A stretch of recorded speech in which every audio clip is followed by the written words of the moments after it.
Karibu kwenye video hii fupi ya mafunzo. Leo tutajifunza hatua kwa hatua jinsi ya kuweka na kurejesha desktop icon kwenye kompyuta yako ya Windows. Ukiangalia kwenye hii desktop hapa kuna kama Excel, Word, shortcut zake hazipo wala hakuna icon yake, wala this PC hakuna icon yake. Kwa nitakuelekeza hatua kwa hatua jinsi ya kurejesha hizo icon kwenye kompyuta yako.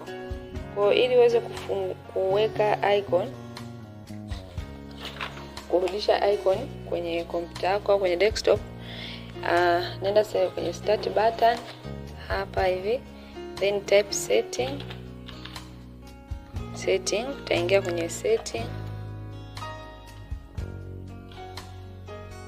Baada kuingia kwenye setting, utakliki hapa personalization. Then baada ya kukliki personalization, tafunguka personalization, utaenda kwenye sehemu ya themes, utakliki themes. Ukikliki themes, utaenda sehemu ya upande wa kulia hapa, utaona kuna sehemu imeandikwa desktop icon setting. Kwa utakliki hiyo desktop icon setting kwenye kompyuta yako, then itakuonyesha faili zote ambazo icon zote ambazo ziko kwenye ambazo ziko. Ukiona tick maana yake icon iko kwenye desktop, kama hamna tick maana yake icon haiko kwenye desktop.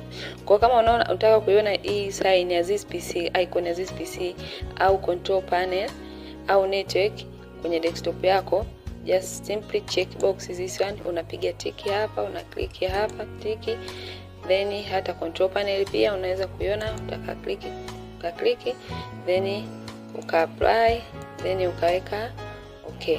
So ukija kwenye desktop yako hapa, utaona hizi icon zote ambazo tumezi add kwenye desktop. Kuna network, kuna this PC, kuna control panel.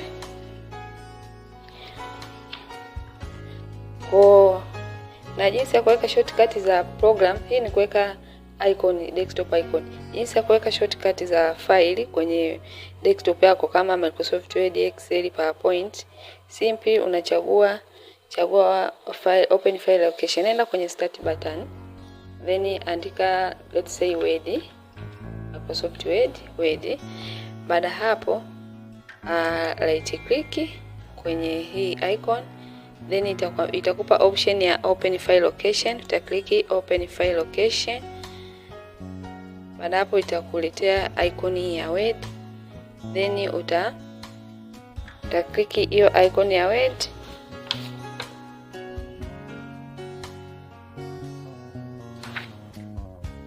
Right click, then itaisend to, itaipeleka kwenye desktop, contact send.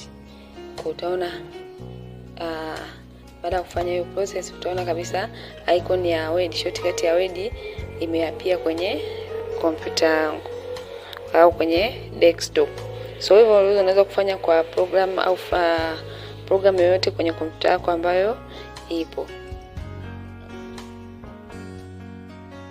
So hongera, sasa unajua jinsi ya kuweka desktop icon kwa njia mbalimbali, iwe ni icons za mfumo, program au faili zako binafsi.